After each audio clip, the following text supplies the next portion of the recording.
You're tuned in to Get Right Fantasy.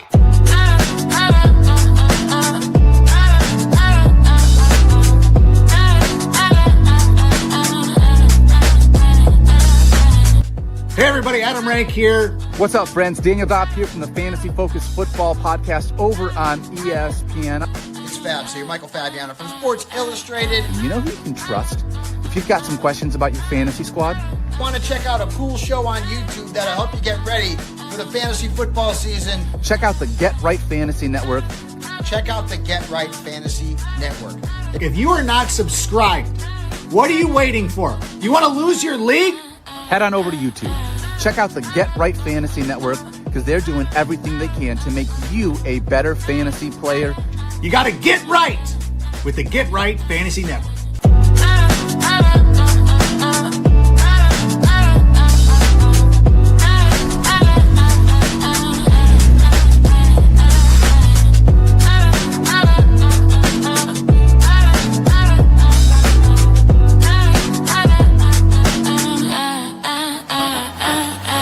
You're tuned in to Get Right Fantasy.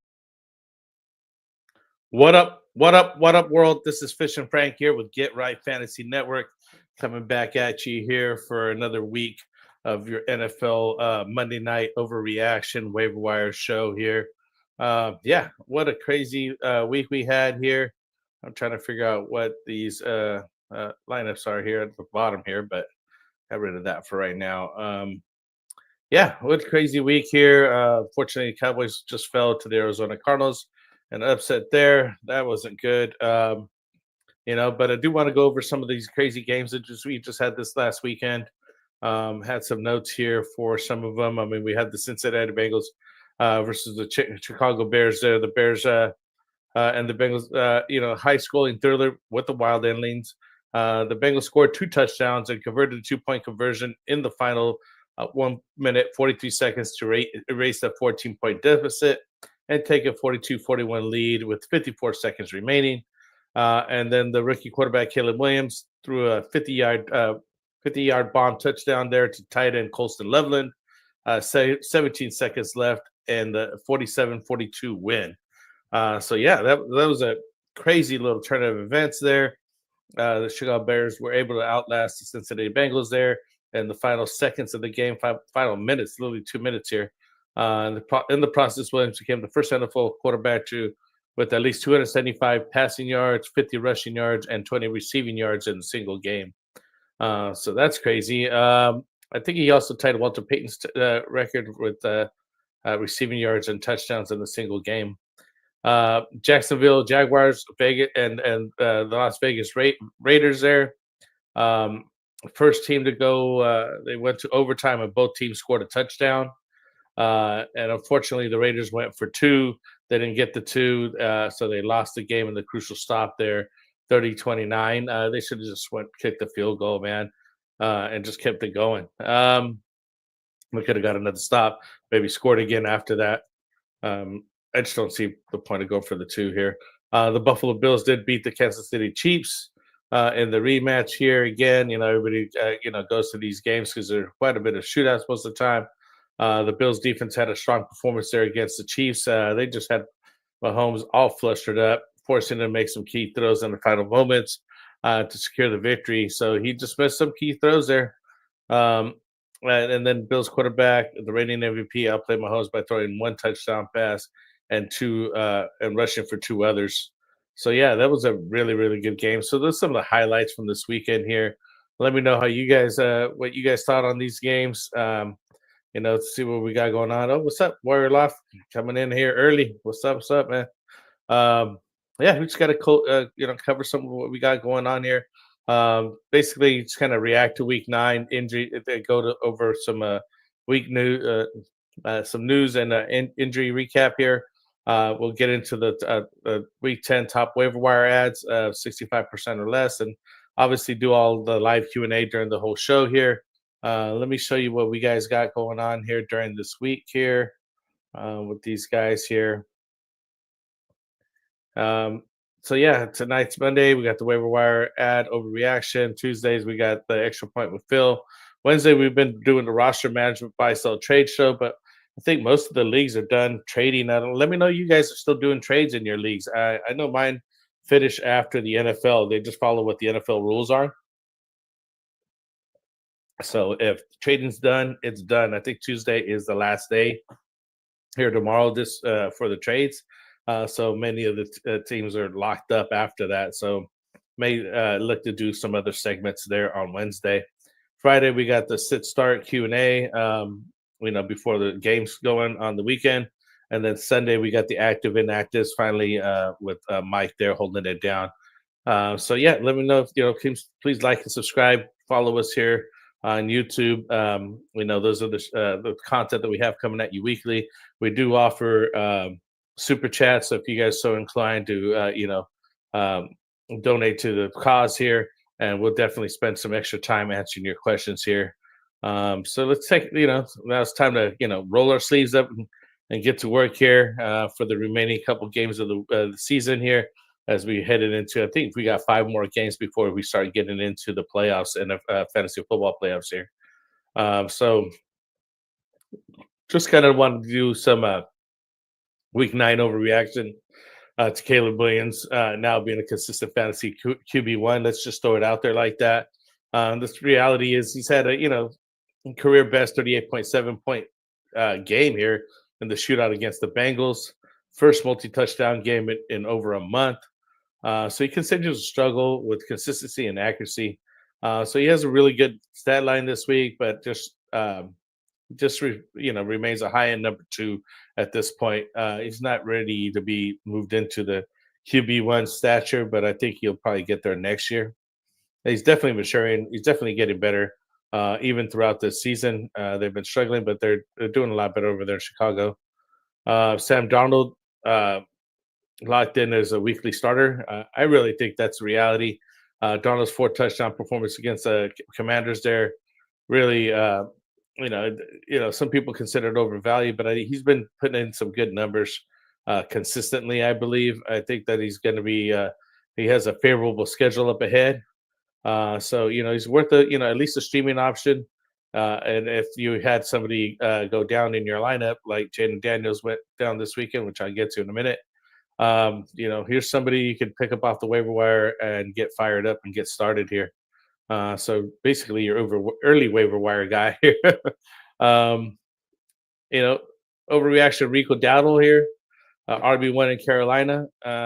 He's definitely looking like it. I mean, Dowdle ran for 130 yards and 2 touchdowns while filling in for Chuba Hubbard, right? And he faced a good Green Bay defense. Green Bay's, been a solid defense this year with the addition of Micah Parsons over there. But yeah, hopefully strong performance kind of keeps giving him a bigger role. But it's not guaranteed. He's not a lock for an RB1 moving forward or anything like that, because I think he still splits carries some with Chuba Hubbard. But I mean, he's definitely putting it down when he gets his opportunities there. So if he has, if you know that Chuba's not going to be playing, you definitely want to fire up Dowdle either in your flex spot or RB2 spot just to kind of get the points. So another overreaction, should you sell on Rome Odunze after this goose egg, man? I mean, yeah, just didn't do nothing this week. 0 catch performance, super disappointing. But I mean, there's better days ahead for him, even after the Bears scored 47 points in this game. But it just goes to show you that Caleb Williams just inconsistent there, and throwing it to his best wide receiver there in Rome Odunze. So better days ahead, hopefully here. Another reaction, the Lions defense is broken after their bye week. So, yeah, I mean, they just did not look good. Had a tough game against the Vikings. And then he comes out here, basically not doing anything to bounce back, after facing a favorable matchups coming up. So let's take a look at what they have coming up here. Better days ahead as well for that defense here. Some really notable things here. Jaguars Cam Little set a new record, right? He kicked a 68-yard field goal against the Raiders, breaking the previous record held by Justin Tucker. Came just before the halftime with Jaguars 30-29 overtime victory. So that's pretty awesome. I think the the Cowboys kicker just tried that this today as well, but he went wide left. Although he had plenty of leg, had he been down down the guard, I think he could easily went for a 75-yarder, maybe even further. So yeah, just some notes here that I have here about the same guys here: Caleb Williams, Sam Darnold. Some of the stories here: Josh Allen beating the Mahomes there. Let's see, Joe Flacco's massive day. He threw a career high 470 yards and 4 touchdowns, but it wasn't enough to get the win against the Bears. Lamar Jackson returned after a hamstring injury. He led the Ravens to 28-6 dominant victory over the Dolphins, throwing for 4 touchdown passes.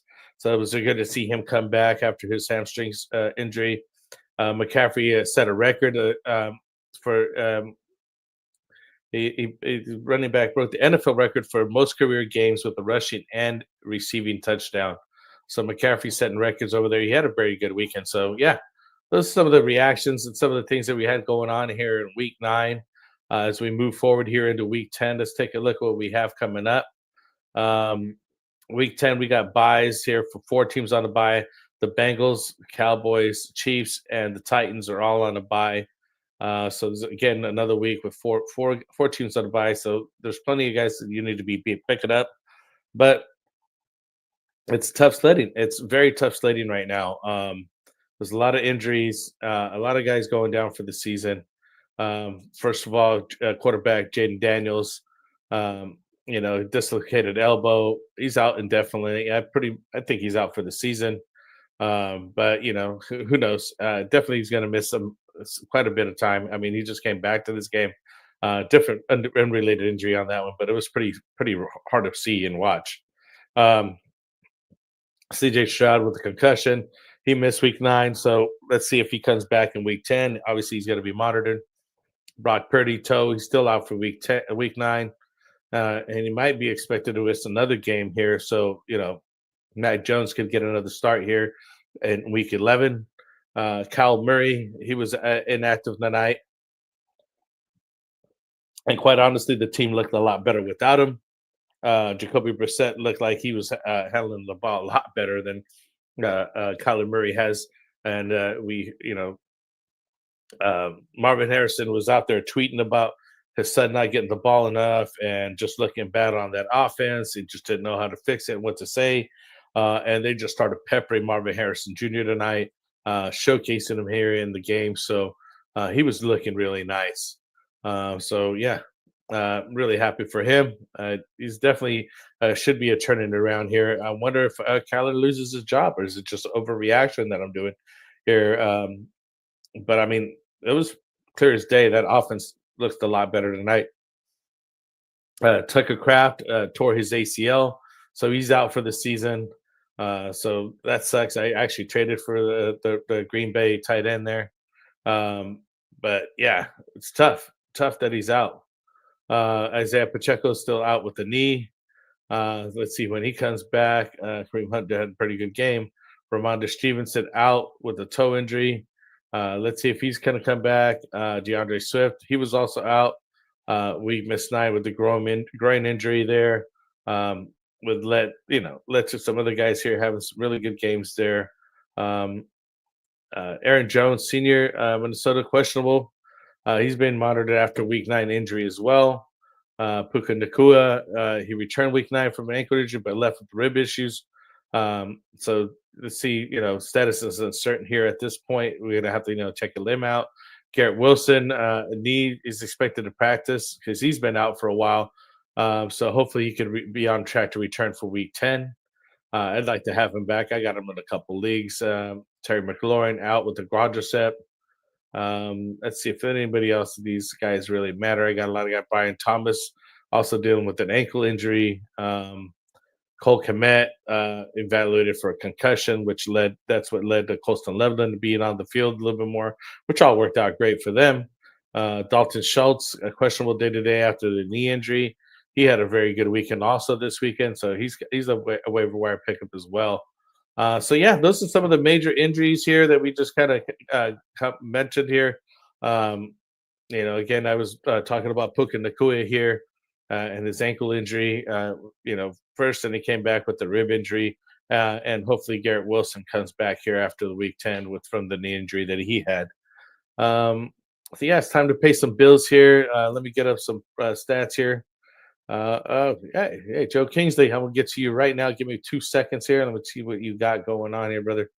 Currently I want to pay some bills because we were talking about underdog fantasy. It's the best place to play some daily pick'ems right now.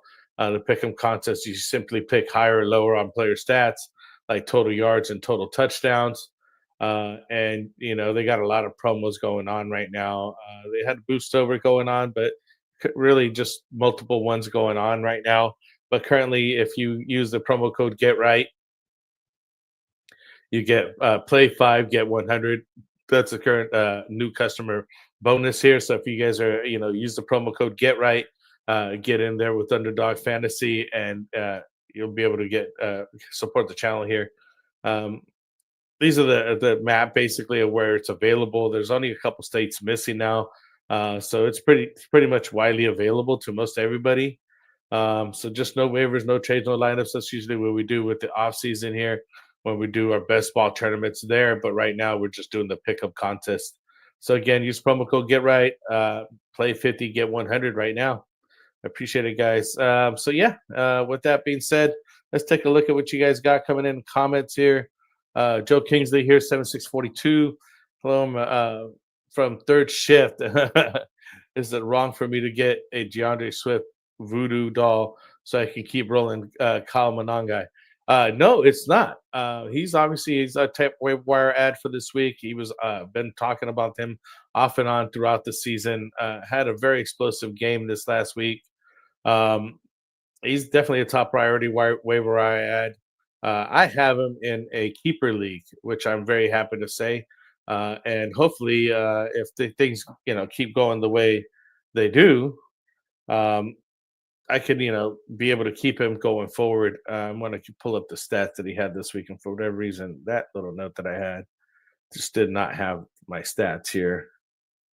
He ended up going for 26 carries for 176 yards, while also catching 3 for 5 targets of 22 yards, and the Bears win there. So he's definitely maximizing his opportunity while DeAndre Swift is out. And when he has the opportunity, he definitely shines. But I think they'll go back to DeAndre Swift. So I don't know if, the voodoo doll will help. I don't want to wish injury on anybody, but I wouldn't mind it. I would tell you that. I'm not going to hate it. He's definitely the number one waiver I've added this week. I picked up Monangai an hour before kickoff, and he won it for me. Nice. That's a great move right there. That'll get you the wins right there. I'm telling you. I forgot who I didn't do that with last week, and I should have did it with Rico Dowdle. The guy was on fire. I mean, and this is a good option here as well. As soon as Swift is out, you should have just put in Monangai in. The second top waiver wire here is Colston Loveland. Obviously, the breakout performance potential here. Tight end 1, if Cole Kmet stays out with a concussion. He had 6 receptions, 118 yards, and 2 touchdowns. He's only 23% owned.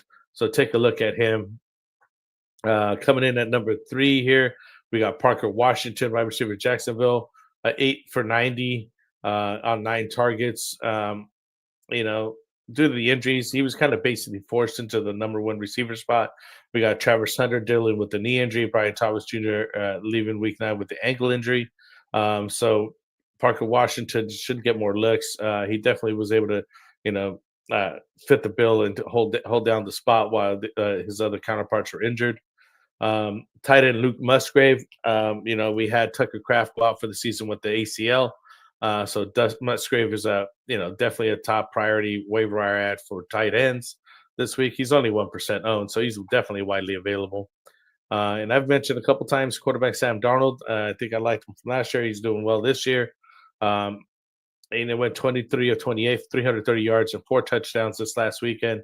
Excellent streaming option or replacement. Again, if you had Jaden Daniels go down, that's somebody you could go replace Jaden Daniels with. So again, Kyle Monangai, if DeAndre Swift stays out again next week, definitely a fire him up to get him going here. And then we got some deep stashes for deeper leagues, and if you guys are already ready to handcuff and stash some of these guys like Isaiah Davis and Bashal Tutin, they're handcuff options here for potential guys that are getting injured. They're good. Isaiah Davis has been behind Brees Hall all year long, and he's been getting some production here. Even in this last game, he did pretty well. So same thing for Bashal Tutin. Should his counterpart go down, you fire him right up and get him started as well. Let's see what we got here in the wide receiver zone.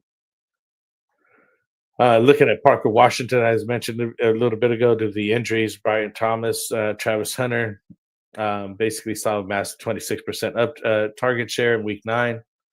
So he should be in the lineups as the number 1 wide receiver in week 10.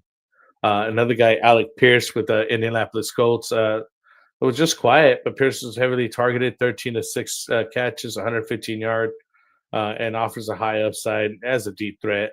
Doing very well over there in the Indianapolis option. I really like that guy. Just kind of putting in work quietly. Nothing fancy, but it gets it done. Here in the tight end world, as I mentioned, Coastal Loveland. We're also looking at Dalton Schultz. Dalton Schultz had a season-ending. After Tucker Kraft went down, with that season-ending injury, you might want to come look at Dalton Schultz here. He led the Texans with 77 yards and 6 catches in week 9, averaging over 60 receiving yards per game this last 4 outings. So at least you're getting the floor of at least 60 yards, and hopefully he gets you a touchdown there as well. And the Houston's offense is doing pretty good as well. Another guy here that we want to talk about here is in quarterback zone is JJ McCarthy. Good stash option, and has a rushing upside and extremely favorable fantasy football playoff schedule. So another guy you may want to take a look at here. So this is just kind of hodgepodge. I picked them up here. Some of these guys. Let me kind of just narrow down here some of these guys for QB. Sam Darnold, as I mentioned. Aaron Rodgers, still a viable option. He's getting some really good numbers still going over there. What did he finish off this last week? 25 and 35 passes, 203 yards and 1 touchdown. They had the win over the Colts. It was more of a defensive game, but Aaron Rodgers is still putting up some decent numbers here. It's just mentioned the aforementioned JJ McCarthy. He's 26% owned. Another guy we could look at is Michael Penix Jr. at 17% owned. What did he put up there this last game here? 22 of 37, 221 yards and 3 touchdowns. Although be a loss to the Patriots, but he also had 19 rushes on 2 attempts. So he's definitely in the mix there. And the last guy we want to mention is Tua Tagovailoa. Well, not the last guy. He's only 23% owned. Miami Dolphins are doing a little bit better. They're just it's hit or miss to know when they're going to be playing well. 25 of 40 passes, 261 yards with 1 interception, no touchdowns this last week. I'm still liking Joe Flacco. He's only 32.8% rostered. He went 31 to 47, 470 yards, 4 touchdowns, 2 interceptions. So if you got Jaden Daniels go down, here's some viable options here in these guys to go pick up and really get them fired up here. As far as in the quarterback room, I think you got plenty of options right now between Sam Darnold, Aaron Rodgers, JJ McCarthy, Joe Flacco. Some of the highlighted options. You can even, if you have to, go down to Marcus Mariota there, who's going to be starting in Washington, since Jaden Daniels went down. But I think some of these other guys are better options for you. And as far as the running back rooms, we'd looking at Tank Bigsby here. Saquon Barkley stays out. Tank did have a decent game. I had picked him up already in a different league. I just want to kind of stash him and have him ready in case Saquon doesn't come back. I really like his opportunities and snap shares that he has over there. Another guy, Kenneth Gainwell there in Pittsburgh. Given the opportunity, the guy's been putting up some very good numbers here. So hopefully he can get the ball rolling. I want to Give me a second. Let me see if I can get his last numbers here for you guys. No,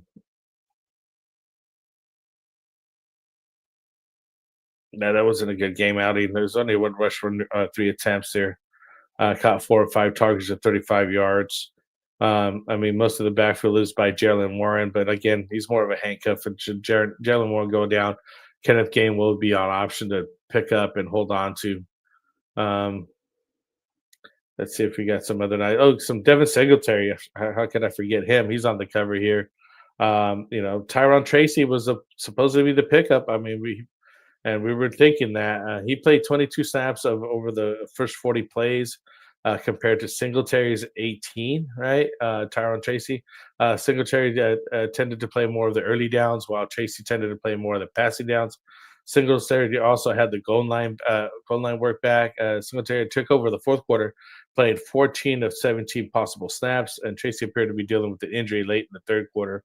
So you might want to be looking at Devin Singletary as well. Only 4.5% owned, so widely available there. At some leagues, he's up to 12% owned, but yeah, that's really nothing as far as ownership percentage. Tajay Spears continues to be an option, running 7 times for 36 yards and catching 3 passes for 36 yards. Currently outpacing Tony Pollard in PPR points and production. So, just a viable backup guy option here. And I think I mentioned Isaiah Davis earlier there as another handcuff there after Breece Hall there. He did total 65 yards on 7 carries and added 44 receiving yards on 5 catches in week 9. So he's actually just getting you some actually decent production here as a backup even.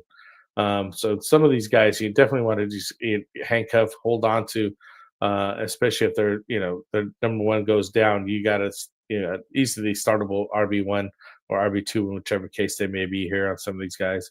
I think we went over Parker Washington's numbers earlier. Another guy we're still looking at is Troy Franklin. I mentioned Alec Pierce as well. He led the team in targets with 6 catches, 115 yards. Christian Watson over there with Green Bay. He just came back from injury.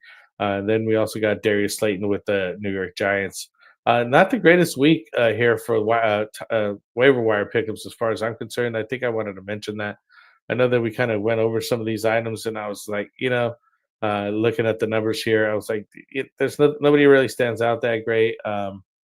Nobody that is just must have to dump your waiver wire dollars on. Somebody, obviously, if you have injuries, you gotta go dump. And I mentioned the top guys in Kyle Monangai, Colston Loveland, Parker Washington, Luke Musgrave, and Sam Darnold basically being the top 5. But let me finish off here. Let me get into the tight ends and take a look at those. So yeah, let me know if you guys have any comments, any overreactions here to week 9. I know. Let me know if you guys are still trading. If you guys still have trades going on, I got to consider what's going on this next Wednesday. See if we have a show based on your guys' comments. Really, let me know if we should continue Wednesday nights, especially now that the trading is done. I got to think of some of the content or get some guys on here to discuss some fantasy football subjects. Really, give me 1 second here, guys.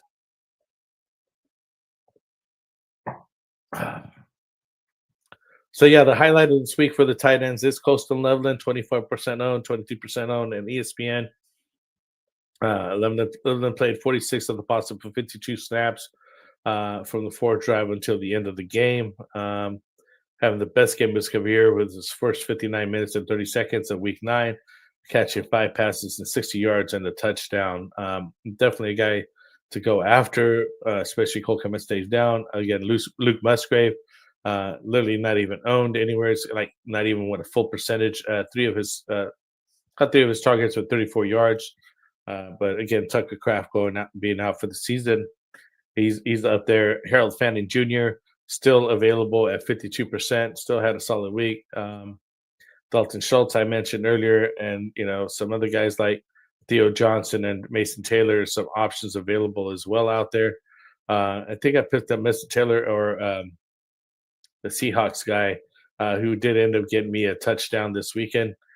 Just playing, picking up whoever I needed to can get here is the tight ends. It's getting scarce in this league. I think I've seen Anthony start 2-3 tight ends in our guillotine league, and that's making it tough for me to even get one.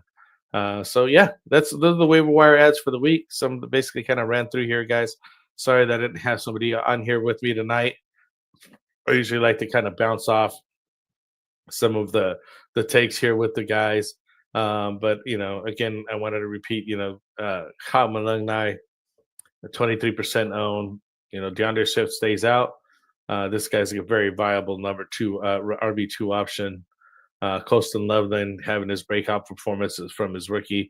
Literally the last guy didn't have basically his breakout. Everybody else has been, had some decent games already.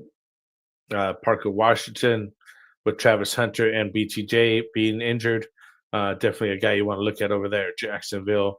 Luke Musgrave with Tucker Kraft going out. He's only 1% owned, less than 1% owned, so he's widely available. And lastly, Sam Darnold. Those are the top 5 to go after. Sam Darnold literally just had a 4-touchdown game. He can definitely be a streaming option or a fill-in for those guys, again, who lost Jaden Daniels this week. So let me know if you have any questions here before I close it out. Just kind of want to give you guys another chance here. I do want to kind of just, again, go over the last guys that we have available here and mention, we do get sponsored still by Trophy Smack.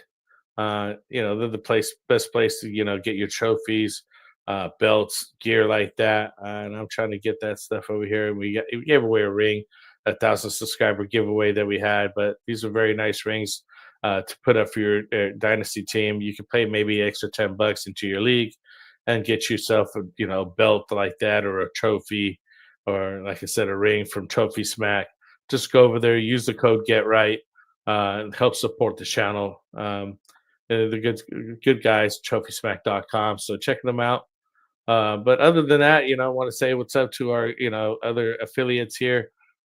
We have here Phil with the extra point, Phil Ruskin, and then we also got the Fantasy Football Tavern here with Kendall. So he may be down. Hopefully he'll be having a baby here pretty soon, any day now. So he may not be on the show for a little while. So it'd be sad to see him not available. But yeah, let me know if you guys got any comments on that. At this point, I wanted to close out by saying, appreciate you guys being here. Definitely join us again. I got to see if we're going to do a Wednesday show. Got to look who we're going over. But definitely take a look at, guys like Devin Singletary, as I mentioned here in the running back portion of the guys. I think that the top waiver wire ads are still Colin Monangai, Colston Loveland, Parker Washington, Luke Musgrave, and Sam Darnold. And other than that, on that note, peace out, guys. Thank you for being here with me. Not too much going on tonight. I guess people are a little tired of. So yeah, let's check it out here. Get the short coming out here shortly. Thanks out. Peace out.